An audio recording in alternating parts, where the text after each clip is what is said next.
Good evening बच्चों। आपको पता है ना कि कल से हम अपनी लाइव स्ट्रीमिंग शुरू करने वाले हैं सुबह 11 बजे। हम अपना 15 अगस्त हमारा स्वतंत्रता दिवस हम सेलिब्रेट करेंगे। कुछ बच्चों ने मुझे पूछा कि वो कैसे लाइव स्ट्रीमिंग में जुड़ सकते हैं। बहुत ही आसान है, आपको कुछ भी नहीं करना है। सिर्फ सुबह 11 बजे आप लोग मेरे चैनल यूट्यूब पे, मेरे चैनल मतलब मंजुला पांडे पे जाइए, बस आपकी लाइव स्ट्रीमिंग शुरू हो जाएगी। तो इसलिए आपको कोई दिक्कत नहीं है, सिर्फ आप 11 बजे यूट्यूब पर मेरे चैनल पे चले जाना और आप लोग जुड़ जाएंगे। तो अब हम चलते हैं हमारे प्रकीर्ण प्रश्न संग्रह 3 की तरफ। आज हम अपना सवाल नंबर 14 और 15 हल करने वाले हैं। 14वां सवाल जो है बहुत ही आसान है।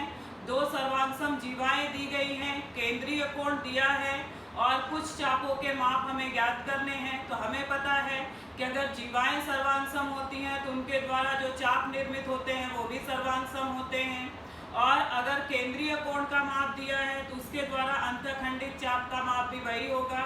तो इन नियमों का उपयोग करके हम अपना सवाल नंबर 14 हल करेंगे। इसलिए मैंने ये सवाल आपको होमवर्क दिया है क्योंकि बहुत ही आसान सा सवाल है। हमारा जो सवाल नंबर 15 है वो हमारी दो जीवाएं हैं, वो एक दूसरे को वृत्त के अंतःभाग में प्रतिच्छेदित कर रही हैं। तो हमें बोला है कि कुछ चीज़ों के माप ज्ञात करने हैं। तो हम कैसे ज्ञात करेंगे, ऐसा सवाल भी हम पहले हल कर चुके हैं। हमें पता है अगर दो जीवाएं एक दूसरे को अंतः प्रतिच्छेदित करती हैं तो जीवाओं के अंतःछेदन का प्रमेय लगता है। इस नियम का उपयोग करके हम अपना सवाल नंबर 15 हल करेंगे। तो चलिए देखते हैं हम कि हमारा सवाल नंबर 14 और 15 क्या है और उसे कैसे हल करना है।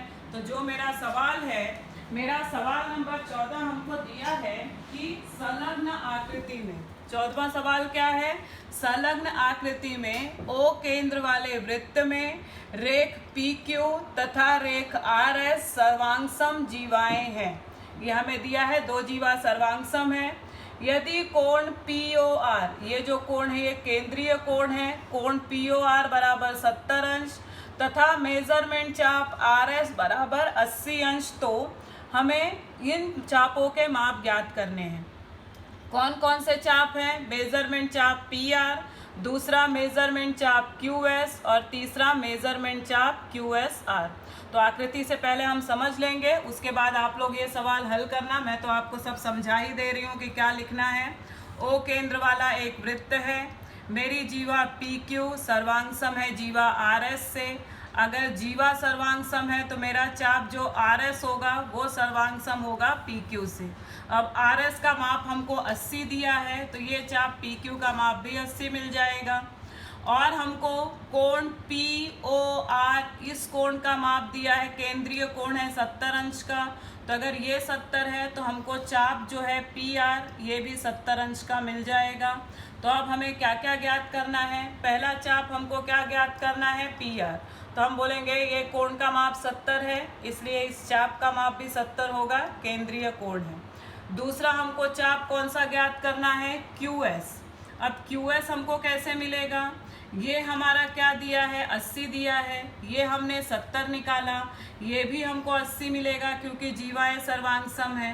तो ये 3 टुकड़ा तो हमको मिल गया। हमें पता है वृत्त के चापों के मापों का योगफल 360 होता है, तो 360 में से इन तीनों को जोड़ के अगर मैं घटा दूंगी तो मुझे चाप QS का माप मिल जाएगा। अब उसके बाद हमको बोला है QSR। QSR ये चाप हमको कैसे मिलेगा? QSR ये जो चाप है ये दो चापों का योगफल है, QS का और SR का। तो ये अभी हमने ज्ञात किया दूसरे में, और ये हमारे पास 80 है, मैं दोनों को जोड़ दूंगी तो मुझे चाप QSR का माप मिल जाएगा। तो आप लोग ये सवाल सिर्फ लिखना है, समझा मैंने दिया है, आप लोग हल कर लेना। अब हमारा जो सवाल नंबर 15 है वो है आकृति में मेजरमेंट चाप WY बराबर 44 अंश, मेजरमेंट चाप ZX बराबर 68 अंश। तो अब यहाँ पे हमको 3-4 चीज़ें ज्ञात करनी है, तो हम एक एक लेंगे। पहला हमको बोला है कोण ZTX का माप ज्ञात करो। अब जरा हम देखेंगे आकृति द्वारा हमको क्या दिया है, दो जीवाएं हैं, वो दोनों जीवाएं एक दूसरे को वृत्त के अंतभाग में बिंदु टी पर प्रतिच्छेदित करती हैं। किस किस का माप हमको दिया है? हमें चाप WY का माप दिया है 44 अंश और हमें चाप ZX का माप दिया है 68 अंश। हमें किस कोण का माप पूछा है? ZT और उसके बाद में X, इस कोण का माप हमें पूछा है। तो हमें पता है जब दो जीवाएं एक दूसरे को वृत्त के अंतभाग में प्रतिच्छेदित करती हैं तो इस कोण का माप क्या होगा? ये दोनों चापों के मापों के योगफल का आधा। तो ये भी चाप मेरे पास है, ये भी चाप मेरे पास है, तो उसका मैं आधा कर दूंगी तो मुझे इस कोण का माप मिल जाएगा। तो अब चलिए हम अपना पहला सवाल हल करते हैं। हमने क्या क्या ज्ञात करना है? कोण ZTX का माप। हमने लिखा है मेजरमेंट चाप WY 44 अंश दिया है, मेजरमेंट चाप ZX 68 अंश दिया है। कोण ZTX का शीर्ष बिंदु वृत्त के अंतभाग में है और चाप ZX अंतखंडित हो रहा है। किसके द्वारा? इस कोण के द्वारा, तथा इसकी विपरीत कोण WTY के द्वारा चाप WY अंतखंडित हो रहा है। इसलिए मुझे इस कोण का माप क्या मिलेगा? कोण ZTX बराबर 1/2 गुणे मेजरमेंट चाप WY प्लस मेजरमेंट चाप ZX।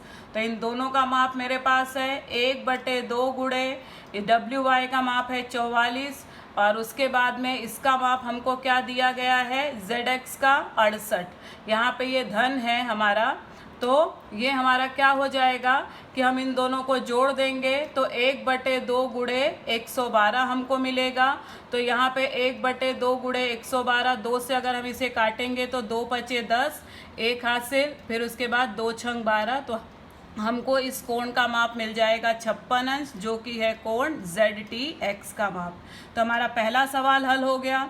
दूसरा सवाल है हमारा WT बराबर 4.8, TX बराबर 8, YT बराबर 6.4, तो हमको TZ का माप ज्ञात करना है। तो हम पहले आकृति द्वारा देखते हैं क्या क्या दिया है। WT दिया है 4.8, TX दिया है 8, YT दिया है 6.4 और TZ का माप हमें ज्ञात करना है। एकदम आसान है, हम पहले हल कर चुके हैं। जीवाओं के अंतःछेदन के प्रमेय से क्या होगा? WT गुणे TX बराबर YT गुणे ZT या TZ। तो इन तीनों का माप मेरे पास है, मैं पक्षांतर करूंगी, इसका माप मिल जाएगा। तो चलिए हम ऐसे ही सवाल हल करेंगे। तो हमने क्या किया है? जीवाओं के अंतःछेदन के प्रमेय से WT गुणे TZ बराबर YT गुणे TZ।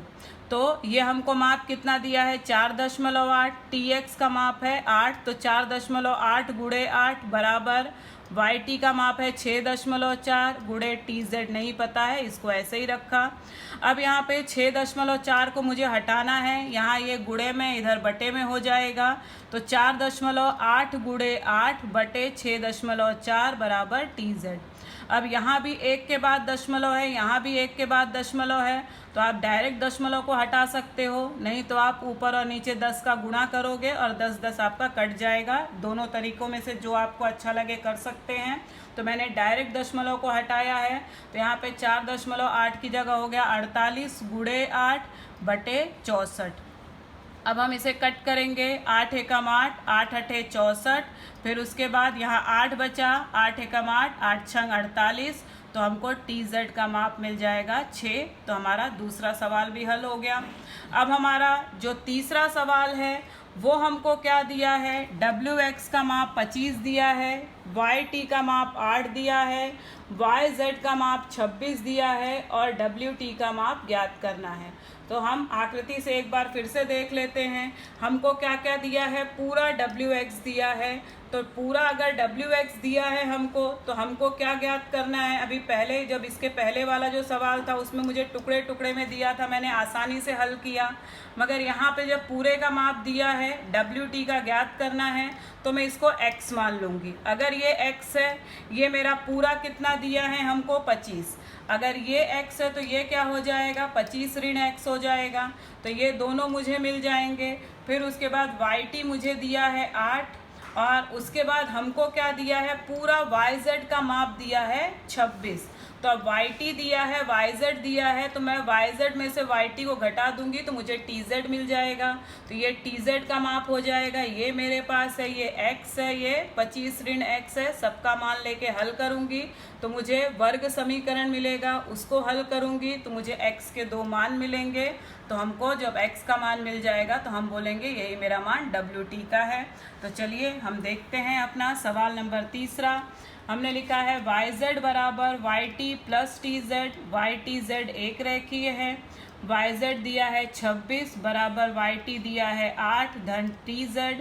तो TZ का मान क्या होगा, 8 का पक्षांतर होगा 26 ऋण 8 बराबर TZ, इसलिए TZ बराबर 26 में से 8 गया 18।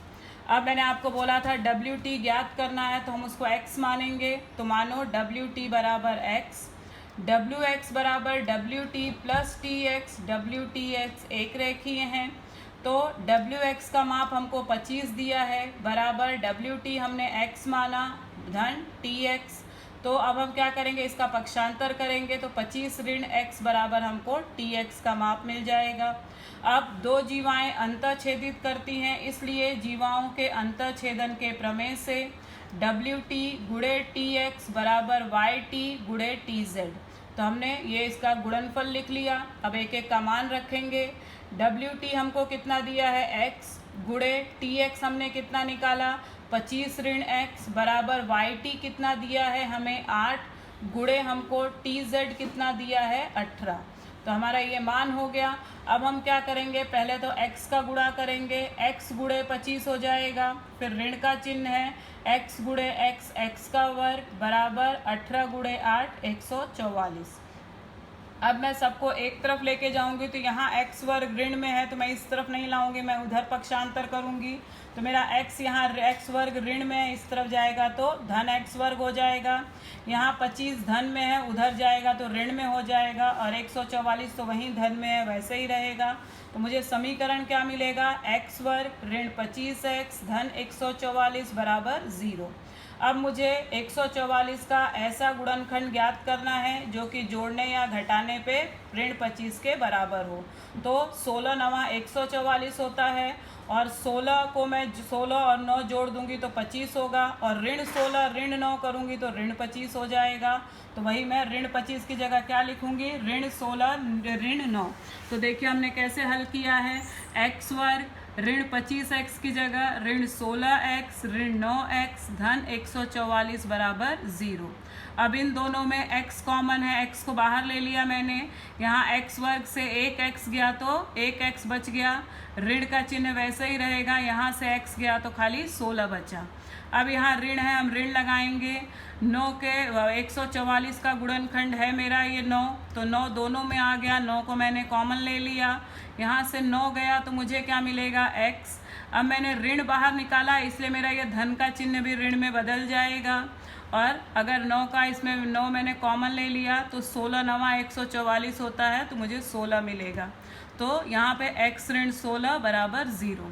अब x ऋण 16 यहाँ भी है, x ऋण 16 यहाँ भी है, दोनों में है मैंने कॉमन ले लिया, यहाँ से बचा x ऋण 9 बराबर 0। अब x ऋण 16 बराबर 0 या x ऋण 9 बराबर 0, इसलिए x बराबर 16 या x बराबर 9। तो अब x का 2 मान मिल गया, इसलिए WT बराबर 16 या WT बराबर 9। इसके साथ हमारा सवाल नंबर 15 हल होता है। धन्यवाद।